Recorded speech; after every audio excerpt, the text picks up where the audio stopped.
No Ingli.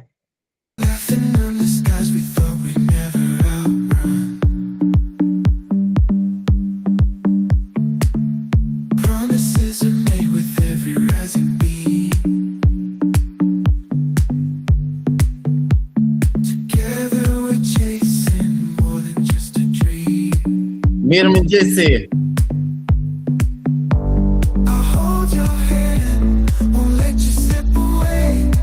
Yes.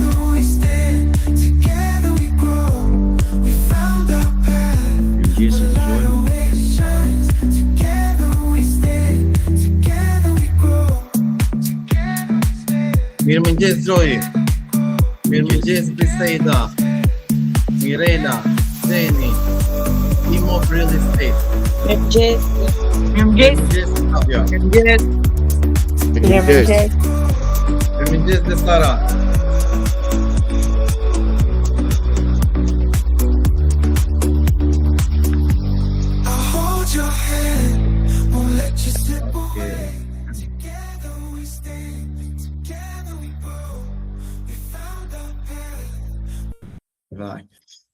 Mirë më gjesi të gjithëve. Mirë më gjesë. Faleminderit që na jeni bashkuar në ditën dhe temën e sotme. Një temë që besoj është shumë e rëndësishme. Po bëj një share të slajdeve. Okej, shkurtimisht, për ata që s'na njohin, ne jemi MMO, jemi shkollë mirëfillt imobiliare me seri në Itali, tashmë prej disa vitesh prezente edhe në Shqipëri, dhe jemi dedikuar totalisht në agentëve dhe brokrave imobiliare. Atëherë fillojmë me njëherë me tematikën e sotme. E shifni? Duket okay pjesa e slajdit? Po, është okay. Okej. Tematika e sotme është një tematik e cila ka pasur një rëndësi të jashtëzakonshme në profesionin tim si agent imobiliar. Është një tematik që në momentin që e kupton thellësisht për çfarë bëhet fjala, ka fuqinë për të ndryshuar jo vetëm mënyrën se si pozicionohesh dhe se si bën pjesën e shkëmbimeve tregtare në tregun imobiliar, por ka fuqinë që të transformojë të gjitha vendimet dhe ndryshimet e mëdha në jetë. Sepse është një diferencë esenciale midis çmimit dhe vlerës. Se ndjekja e çmimit i vret marrëveshjet dhe si mjeshtërimi i vlerës i mbyll ato. Gjithë jetën time në vitet e para, unë kam rreth 9 vite në tregun imobiliar, në vitet e para gjithmonë kam qenë një agent çmimi, dhe gjithmonë më vinte shumë inat që pse klientët, po themi, nuk blinin nga mua si agent imobiliar, sepse shpesh jepja çmimin më të mirë, gjithmonë synoja që të bëja çmimin, ndërkohë që klienti sa më shumë ti i bëje çmimin, kërkonte ulje akoma dhe më shumë pjesë e çmimit, kërkonte të negocionte komisionin, kërkonte të negocionte çdo gjë të mundshme, vërtet është rreth çmimit. Unë isha një agent çmimi dhe i gjithë deali dhe i gjithë jeta e asaj pune vërtet është rreth çmimit. Dhe në këtë mënyrë gradualisht, normalisht kjo erdhi si një zbulim hap pas hapi, duke ndajur me njerëz të caktuar, duke punuar, duke mësuar nga gabimet, që në një farë mënyrë u bë e qartë që njerëzit nuk ndjekin çmimit. Dhe sidomos kjo u bë e qartë kur fillova të merresha me pronat në Rolling Hills si zyrë, duke qenë se ne kemi trajtuar shpesh dhe kemi shitur vila aty, bënte përshtypje si është e mundur që të njëjtat kategori vilash, që janë standarde, po themi, si në pjesë sipërfaqe, si në çështje toke, mund të shiteshin me një diferencë kaq të madhe tek pjesa e vlerës së pronës.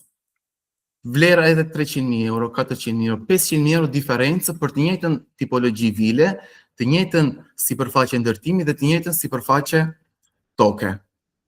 Në një diferencë kaq të madhe dhe me kohën kjo u bë akoma dhe më e dukshme, edhe aty fillova të kuptoja që njerëzit kanë një perceptim të caktuar të asaj që marrin. Shpeshherë ka të bëjë me vlerën që personi merr.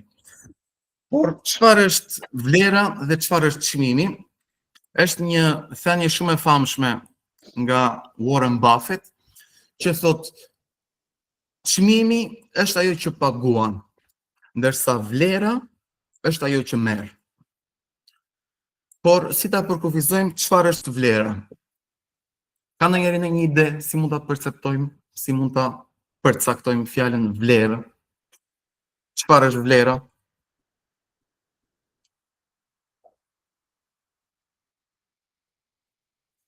Ndonjë nga publiku? Sepse praktikisht gjithçka që ne bëjmë në jetë është një seri konstante shkëmbimi, jo thjesht ekonomike. Ne tregtojmë kohë, tregtojmë energji, padyshim edhe pjesën e parave, dhe të gjitha shkëmbimet që ne bëjmë është ai që paguajmë dhe vlera është ajo që marrim. Marrim rastin ne jemi bashkë, sot jemi rreth 14-15 veta. Jemi online.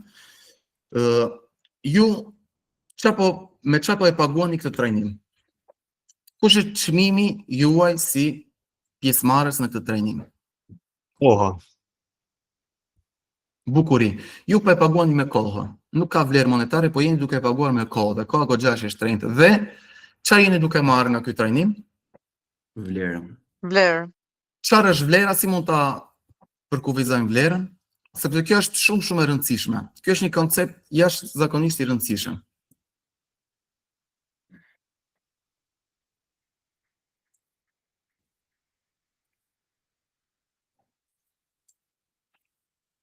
Nuk keni asnjë ide.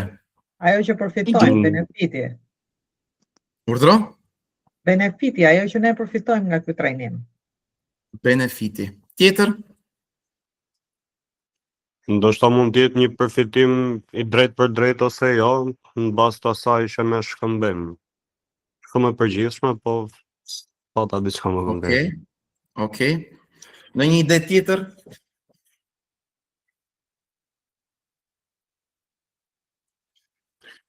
Mund të themi fare thjesht që vlera në këtë rast, ose edhe në raste tjera hipotetike që ti the, është që mund ta dyfishosh me kohën. Çfarë do thotë? Çmimi apo koha që ne investojmë tani për këtë trajnim apo për një pronë të caktuar, siç dhe ti the apo edhe vetë shpreha, është që në një moment të dytë kjo vlerë mund përkufizohet, domethënë në 2 fish, 3 fish.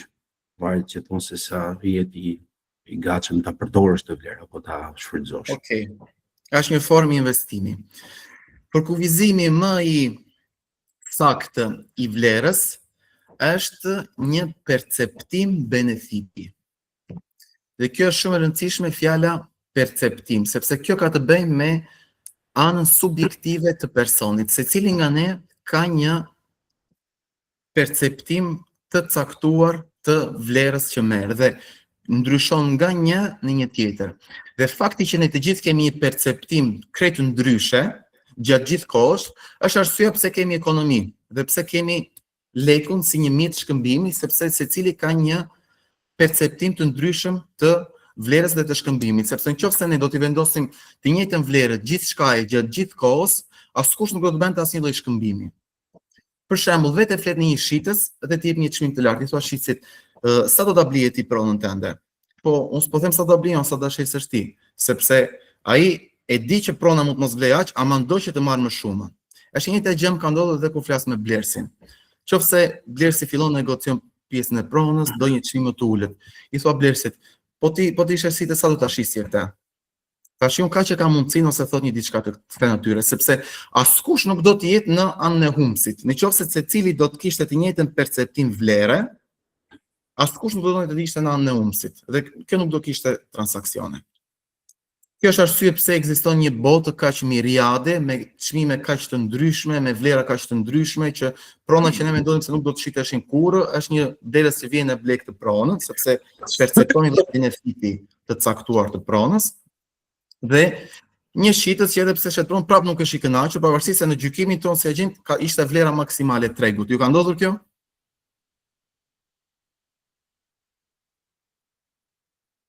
Në treg po apo jo? Po. Patjetër që po. Atëherë vlera është benefit i perceptuar, thamë. Është një përfitim i matshëm ose i ndjerë që zgjidh problemin e një klienti të mundshëm më mirë se sa çdo gjë tjetër. Një pyetje tjetër esenciale, a është vlera një element statik apo dinamik? Vlera është element dinamik. Që do të thotë se Është vlera Po, mund, është faktori kohë ai që diferencon e rrit apo e ul. po, që do të thotë se vlera Vlerën e një varet nga produkti, vlerën e faktori një kohë. shërbimi. Ndryshon, është gjithmonë e ndryshueshme, nuk është statike. Vlera është dinamike, sepse tregu vetë është dinamik dhe nevojat e klientit janë dinamike. Nevojat e klientit evolojnë me kohën, me momentin, me situatat. Imagjino për shembull shkoni i uritur në një restorant. Të gjithë na ka ndodhur që vetë në një restorant je super i uritur dhe i thua kamaririt, më bëj gjënë që është më e shpejta që mund të përgatisësh sepse jam super i uritur, dua ta tani. Kamariri thot menun, ti e porosit atë dhe ndërkohë që ti pret, uria bëhet akoma dhe më e madhe dhe durimi është akoma dhe më i papërmbajtshëm. Vjen kamariri që do të servirë me tabaka, do të servir klientin ngjitur. Ndërkohë që ti e shef ishte imja sepse uria shumë e madhe. Në këtë moment vlera e benefiti perceptuar nga ushqimi që ke porositur është super i lartë. Mbase do të paguaj edhe 1.000 lekë, 2.000 lekë më shumë për pjatë vetëm as sill mua të parin.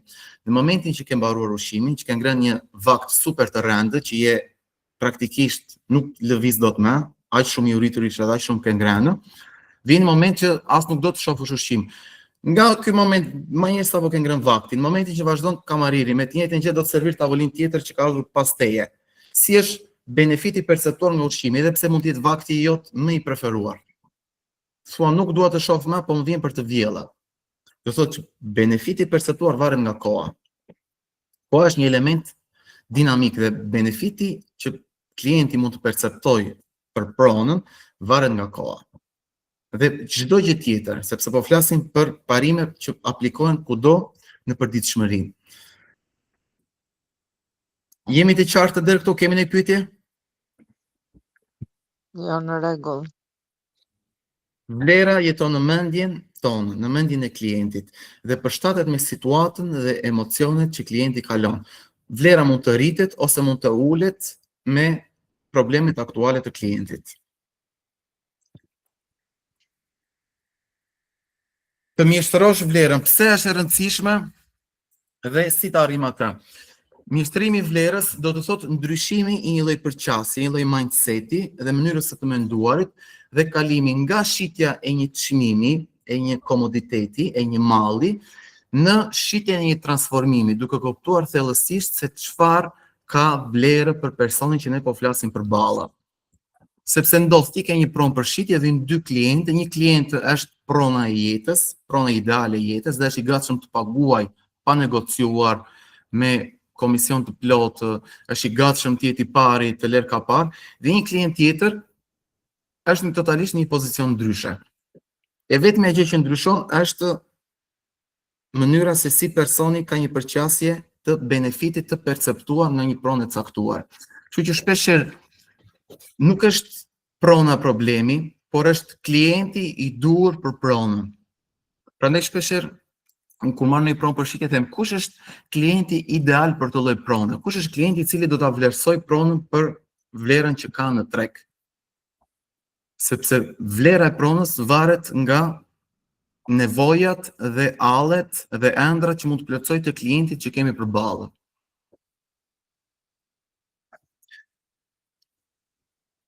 Si të arrim mjeshtërimin e vlerës? Kjo është praktikisht jo zemra, po rrahja e zemrës së mjeshtërimit të vlerës. Është diagnostikimi. Çfarë do të thotë diagnostikimi? Diagnostikimi do të thotë që ti ulesh me një person, me një klient përpara dhe kupton që përpara klientit, pas klientit, pas fytyrës së klientit kemi të bëjmë me një person, kemi të bëjmë me një histori, kemi të bëjmë me ëndra, kemi të bëjmë me frikra, kemi të bëjmë me trauma, kemi të bëjmë me nevoja, kemi të bëjmë me urgjenca ose jo, kemi të bëjmë me dëshira, me projekte ose jo. Diagnostikimi do thotë që të futesh thellësisht për të kuptuar, ta njohësh personin realisht për atë që është. Që personi, që klienti të ndjehet i dëgjuar, të ndjehet i kuptuar, që vlerat e tij janë bërë të qarta, dhe kam një person i cili më ka dëgjuar. Sepse mbrapa personit janë të fshehura histori dhe forcat e pavetëdijshme që bëjnë të marrë një vendim. Shumica e vendimeve janë emocionale, janë të pavetëdijshme. Ndodh që ti gjen një pronë ideale, thot gruaja nuk do mbi katin e 4 sepse ka fobi nga lartësitë. Vetëm mua më ka ndodhur kjo?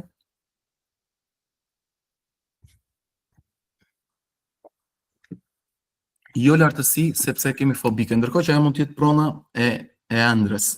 Sidomos pas tërmetit u rrit shumë numri i klientëve të cilët kishin fobi nga lartësitë për shkak të traumës. Dhe ti ke një person ti gjen pronë ideale dhe prapë nuk bëhet shitja sepse ka një bagazh nga mbrapa personit. Pa bërë diagnostikimin, ne qëllojmë në mënyrë të verbër. Ti mund të kesh 10 prona, 20 prona, pa kuptuar realisht se çfarë nevoja ka personi që është përpara, qoftë si klient shitës, qoftë si klient blerës, qera dhënës ose qera marrës, nuk mund të japësh zgjidhjen ndaj klientit. Sepse vlera e vërtet vjen me zgjidhjen e pikave specifike të vështira. Sa klientë ju kanë thënë për shembull që faleminderit shumë sepse ti më gjetë zgjidhjen ideale. Kjo ishte realisht zgjidhja ideale për gjitha nevojat e mia dhe ky është klienti më i kënaqur sepse ka qenë shumë specifik. Vlera që ti ka dhënë këtij personi ka qenë shumë specifik. Dhe pa diagnozë nuk ka vlerë, pa kuptuar pikat e dhimbjes, që janë ato pika në cilën e bën një klient të lëviz aktualisht. Pse do të lëviz? Do të lëvizë sepse jeni në situatë të keqe, që do të lëvizë nga situata e keqe, apo jeni në situatë të mira dhe do të realizosh një ëndër ose një dëshirë të madhe që tashmë mund t'ja lejoj vetes, do të zhvendosesh në një vilë, ke ëndër që do të jetosh një vilë, do të zhvendosesh nga pallati apo je në qytet do të zhvendosesh në periferi për shkak të stilit të jetës dhe gjithçka që të ofron periferia. Atëra, si ta bëjmë diagnostikimin? Kam renditur 5 element esencial për të bërë diagnostikimin. Normalisht diagnostikimi ka të bëjë me hapjen e klientit. Ne duam që të jemi sa më të sinqertë dhe duam që klienti të jetë sa më i sinqertë, të jetë sa më i hapur me ne dhe realisht ne të kuptojmë vërtet nevojat dhe dëshirat dhe dhimbjen e klientit. Që në mënyrë që ta ndihmojmë, që të jemi sa më specifik. Sa më specifik të jetë klienti, aq më specifik është zgjidhja që ne mund t'i japim. Edhe që të kemi një lloj shkëmbimi tregtar. Normalisht njerëzit vinë dhe kanë një lloj maske sociale dhe nuk hapen. Dhe diagnostikimi është mënyra për të hapur. Dhe gjëja e parë është të bësh pyetje të hapura që ftojnë në histori, jo përgjigje, jo pyetje të mbyllura që më po ose jo. Për shembull, ti vjen një klient thotë, "Ikli dua të shesësh pronën, kam 6 muaj shitur pronën." Një pyetje hapur mund të jetë: kush është sfida më e madhe që je përballur me situatën tuaj aktuale të pronës deri tani? Në këto 6 muaj, kush ka qenë sfida më e madhe? Për sa klientë kanë ardhur për të parë pronën tënde? Kush ka qenë problemi kryesor i klientëve që ti ke asur deri më tani? Kush është çmimi maksimal që ty klientët kanë ofruar deri tani në treg? Këto janë pyetje të hapura të cilën ti merr feedback dhe krijon një ide të përgjithshme të problematikave të pronës. Si do të ishte situata jote ideale nëse pas 6 muaj nëse kjo pronë do shitesh sot? Bën të imagjinoj pikën e daljes nga situata. Një tjetër element i rëndësishëm, heto për ndikim emocional. Çfarë do të thotë? Do të thotë të kuptosh arsyen pas nevojave të tyre.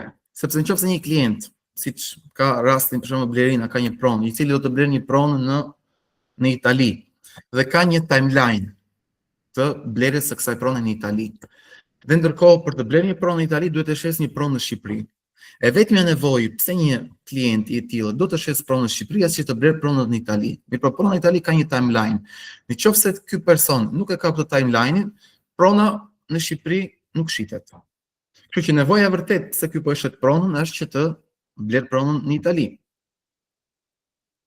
Kështu që ti ke një timeline aty dhe nevoja zgjidhja specifike e këtij klientit është duhet të kap këtë lloj prone. Arsyeja vetëm pse po shet është për të blerë një pronë tjetër. Dhe ti je shumë specifik që duhet i shesësh pronën brenda një kohe të caktuar. Nëse prona nuk shitet brenda një kohe të caktuar, mundësia u mbet dhe klienti kushtet ndryshojnë. Mund të mos e shes ose mund të rrit një çmim shumë të lartë e më the të thash. Si do të ndikonte kjo gjë në jetën tuaj të përditshme? Nëse unë do ta shih se atë pronë dhe ti do blije pronën në Itali, si do të ndikoje? Me njëherë klienti fillon të përjetojë emocione, sepse është njerëzore. Çfarë do të ndryshonte me jetën tënde në këtë moment nëse ti do ta shisje këtë pronë dhe do blije pronën tjetër? Një tjetër skenar. Këto janë ato gjendjet emocionale të cilat duhet të jenë vibrante, duhet të jenë aktive, duhet të lëvizë energjia, duhet të qarkullojë. Identifiko aspiratat dhe ëndrat e klientit. Çdo klient, përfshirë dhe ne vetë, kur jemi klient, ne jemi në pikën A dhe duam të kalojmë në pikën B. Pika B është ky lloj transaksioni imobiliar, ky lloj operacioni imobiliar. Nga pika A në pikën B ekziston një lloj bashkëlliku. Diagnostikimi ka të bëjë të kuptosh gjendjen gjithçka që ndodh në pikën A. Tu diagnostikojmë dhe kuptojmë çdo gjë që vërtetet me klientin në pikën A. Pika B është pika ku ai do të arrijë. Nëse neve nuk e kuptojmë vërtet se çfarë ndodh dhe të pozicionohemi si një urë lidhse, kjo është vlera që ne japim, ky është benefiti që klienti percepton nga ne, nëpërmjet ofertës tonë, qoftë si blerës, qoftë si shitës, klienti kalon nga pika A në pikën B. Dhe për këtë arsye, ne duhet të kuptojmë aspiratat dhe ëndrat që e bëjnë klientin për të zhvendosur te pika B. Çfarë ndodhen në pikën B, sepse ëndrat i përkasin një lloj realiteti jo konkret, i përkasin një lloj imagjinate, është në anën imagjinative. Dhe ne duam të ndihmojmë që kjo gjë të materializohet, të bëhet realitet. Dhe kjo është një gjë shumë e bukur. Prandaj kjo puna është kaq e bukur. Një tjetër pikë, vlerëso dhimbjen dhe urgjencën. Kujt i ka ndodhur që klientët që janë në urgjencë janë klientët më të lehtë për të punuar, qoftë në blerje ose qoftë në shitje.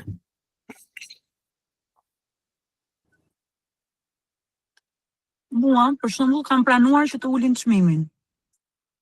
Po, sepse kanë qenë në urgjencë. Shkati i urgjencës i nevojës për shitje. Pikërisht. A është urgjenca një faktor që mund ta rrit ose ta ul shpejtësinë e mbylljes së një transaksioni? Absolutisht po. Sa e rëndësishme është të kuptojmë urgjencën e klientit përpara se të punojmë me të. Ja mendoj. Në një pyetje e hapur urgjencës, nga 1 te 10, sa urgjent është ky problem për ty në këtë moment? Për të kuptuar sa urgjent është ky problem për ty në këtë moment. Është shumë urgjent sepse djali do vi shkollën dhe unë dua që në shtator shtëpia të jetë gati, e mobiluar, e bërë gati. Ose brenda cilit afat doni ta shisni pronën. Ose doni të blini një pronë. Një tjetër gjë për të krijuar urgjencën. Çfarë do të ndodhte nëse ky problem nuk do të zgjidhej? Nëse ky problem që ti ke, çfarë do të ndodhte nëse nuk do të zgjidhej? Ti ke një çmim të caktuar, asnjë blerës nuk është i gatshëm për të paguar të plot. Çfarë do të ndodhte me ty? Ke një plan B apo jo? Çfarë do të ndodhte nëse kjo nuk do të realizohej? Sepse duke krijuar urgjencën, ti në mendjen e klientit e bën që të jetë kosto të bëhet shumë reale, shumë e matshme, shumë e dukshme. Dhe një gjë tjetër e rëndësishme, rikonfirmo dhe reflekto. Rikonfirmimi ka të bëjë me është një mënyrë shumë e mirë për të krijuar besim, sepse ti praktikisht rikonfirmon dhe beson dhe riafirmon atë që klienti të ka thënë. Pra, po më thua që nëse ti nuk shet të pronën, e ke të pamundur të blen pronën tjetër, kështu që është e kohë që ne të shohim pronat të tjera, sepse ti në fillim duhet të shesësh, sepse nëse nuk shet, ti nuk mund të blesh pronë. Këtë po më thua? Po, këtë po të them. Kjo është rikonfirmimi, të cilën klienti ndihet i dëgjuar, që ti ke kuptuar nevojat, i ke kuptuar ekzigjencat dhe je i qartë në atë që do të vijë.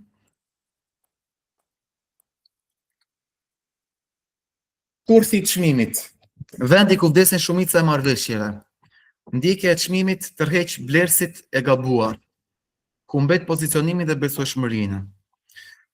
Ju ka ndodhur dhe juve apo më ka ndodhur vetëm mua që një klient edhe pse ka dhënë çmim më të mirë, prap ku ka gjetur një çmim në të njëjtën pozicion, në të njëjtin pallat, po themi edhe një vlerë më të ulët, ka shkuar aty, ka bler pronën. Ose nëse ka qenë një pronë e caktuar në dy agjenci, një agenti ka ulur komisionin dhe ka vajtur ka mbyllur dealin me agentin tjetër.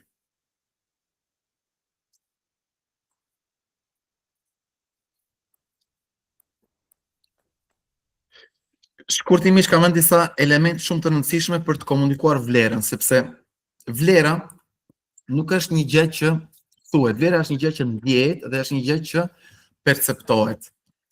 Dhe një nga këto elemente më të rëndësishme është storytelling ose tregimi i historive. Historitë janë elemente shumë të rëndësishëm në të cilën ndodh natyrisht një besueshmëri, ngrihet një lloj besueshmërie, personi lidhet me personin, sepse historitë kanë të bëjnë me njerëzit. Ne jemi njerëz dhe blem njerëzit, njerëzit blen njerëzit dhe historitë shesin. Kjo më ka ardhur, këtë kam kuptuar duke punuar me brokerin e zyrës, i cili në mënyrë natyrale, pa trajnime, kishte natyrisht për të treguar histori dhe gjithmonë kur isha në takime shikoja se si historitë fiton një lloj besueshmërie shumë të madhe me klientin. Nga një klient që ti nuk e njeh fare, që është një person i huaj, në momentin që ulet, krijon një lloj besueshmërie të menjëhershme. Pjesa tjetër është prova sociale. Ishim në Itali, në Venecia, do vinim të anim drek dark. Gjëja e parë shef restorantet, kush është elementi që ti vendos për të ngrënë restorant?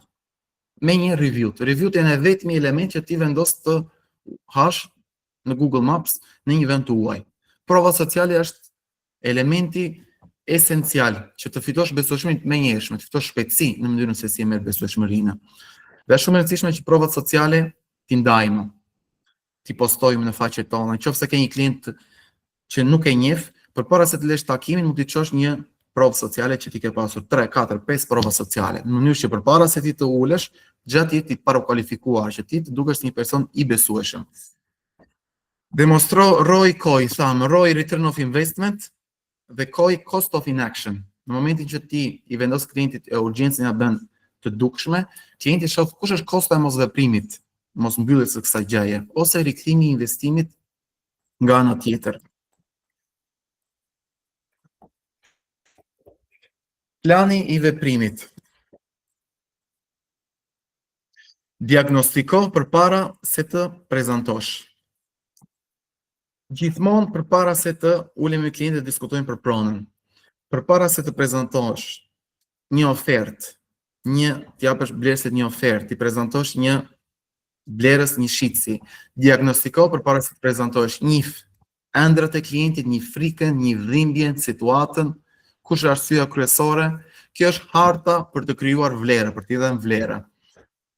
Përsos historinë tënde, për t'u përofruar me atë që klienti, blerësi juaj ideal dëshiron, dhe formoj mesazhin në lidhje me transformimin që do t'i japësh, sepse t'i japësh vlerë do thotë të shesësh transformim, jo çmim. Çmimi është kapesh vetëm tek pjesa e komoditetit, e mallit, e çmimit.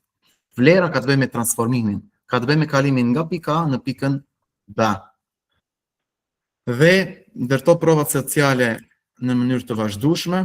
Rast studimi, këto do të themi rast për një shitje që kryeva si vjet. Rasti i studimit praktikisht është ky. Vjen një klienti është totalisht konfuz. Do të bler shtëpi, nuk e di ku do ta bler, do ta bler në Tiranë ose në periferi, nuk e di çfarë lloj ndërtime sepse nuk njeh fare. Unë jam agjenti i parë që ka takuar, nuk ka parë asnjë pronë më përpara dhe thjesht ka ardhur me referim. Nuk e di nëse do të jetoj, nuk e di nëse do kompleks apo pallat, është shumë ndërtime, shumë rëmuj, Tirana më duket shumë kaotike. Igli i 5 viteve më parë do theshte, do mendonja kush janë çmimet më të mira që t'jap këtij klienti.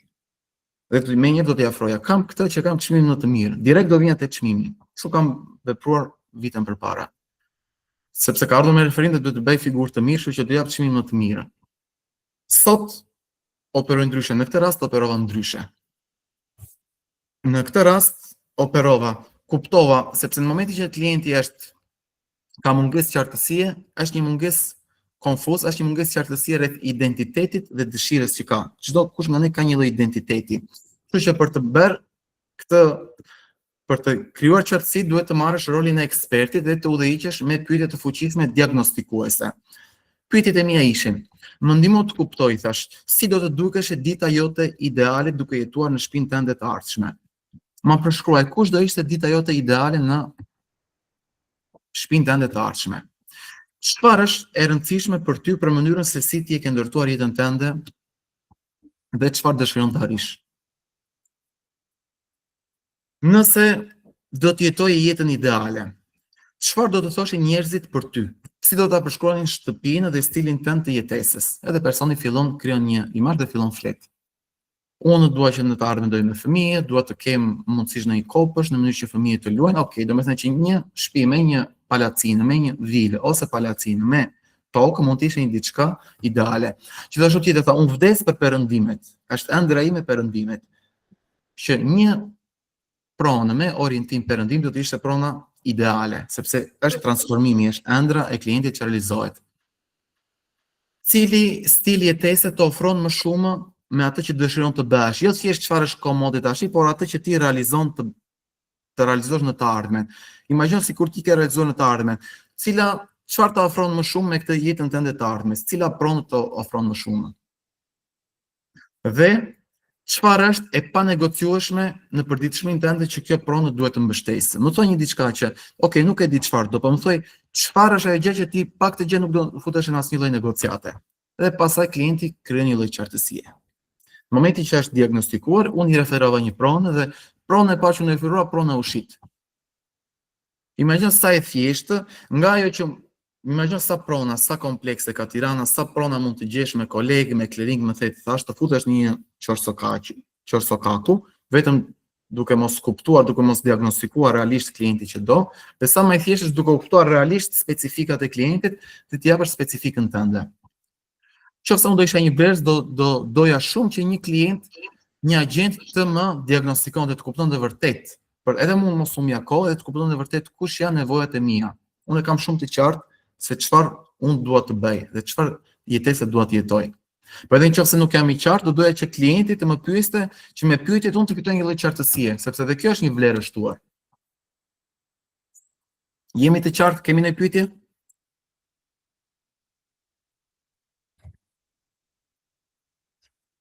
Okej. Jemi në stadin fundit, premtimi juaj unik, bëu eksperti i vlerës që tregu juaj s'mund të injoroje. Janë dy zgjidhje, ose qëndron në luftën e çmimeve, ose ngriu mbi të me mjeshtërinë. Po. Sa kohë të zhdashur, po themi për klient random, ose për një klient që është potencial që ai të jetë hapur vërtet. Pse e them këtë? Sepse ne në shumicën e kohës flasim me njerëz, komunikojmë, ulemi në kafe, kemi rastisur dhe në zyrë, jemi munduar domethënë të bëjmë të diagnostikimin apo marrjen e anamnezës, siç e quajnë ndryshe mjekët, por që domethënë koha, sa kohë të zhdashur ty për shembull, ose sa është koha ideale që ne mendojmë vërtet që një klient po fillon të hapet apo të dalë aty ku do. Shka, kjo është shumë relative, por koha nuk ka rëndësi, sepse e rëndësishme është që të jesh duke u zhvendosur në drejtimin e duhur. Nëse ti just stabilizohesh, po themi si një figurë autoritare në treg, vazhdimisht ju çon klientëve informacione të rëndësishme, ndan vlerë, bën reels, bën video, ti në mendjen e klientit xha kalon në një nivel shumë të lartë, që përpara se takohesh me klientin, xha klienti të shef si një person, kjo është ideale, të shef si një person të besuar, sepse një person mund të hapet vetëm me një person që ai e percepton si të besuar. Ti nuk mund të hapesh me një person që nuk të ngjall besueshmëri. Kështu që kjo është elementi, pjesa digjitale në cilën ti mund të ndërtosh besueshmërinë në mënyrë të vazhdueshme. Pastaj në momentin që klienti vjen, aty mund të fillosh të bësh pyetje dhe të luash disitin të kuptosh dhe në çfarë pike ti arrin të hapësh bllokadën e radhës dhe mund të ecësh. Dhe kjo vjen në mënyrë të graduale. Të mjeshtërosh artin e pyetjeve është nga mjetet më të fuqishme në jetë dhe nuk mbaron asnjëherë. Ti vazhdimisht fillon që ti programosh pyetjet në atë lloj mënyre që ta bësh situatën më të mirë. Për shembull, të tregoj një rast. Klientët përgjithsisht asnjëri nuk e thot buxhetin. vini klient thonë sa kam për ta shpenzuar, po më gjej një pronë sepse nuk ka problem ose nuk do ta thot buxhetin, asaj nuk do thot buxhetin.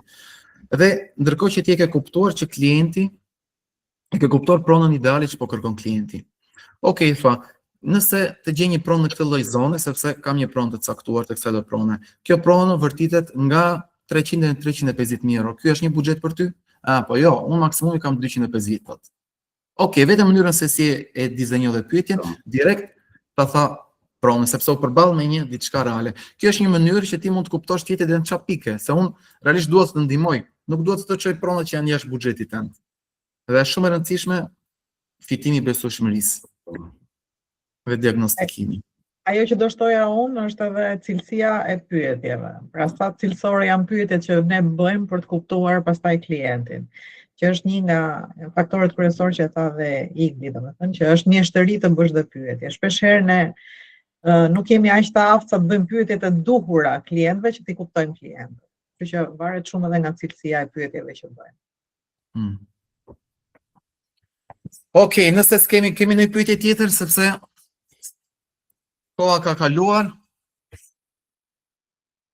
Për ata që festojnë sot është dhe mbrëmje e Krishtlindjeve. S'besoj se gatuajnë, ka njerëz që do gatuajnë darkën sot. Kur është takimi i radhës, mund të ishte pyetja. Okej, takimi i radhës do jetë në datën 7 janar, tashti po e mbyllim për këtë vit, për 2024, kështu që do fillojmë me 7 janar 2025-s. Ju mirpresim, ju urojmë gjithëve festa të mbara, kalofshi bukur edhe rishihemi prapë në datën 7 janar. Faleminderit.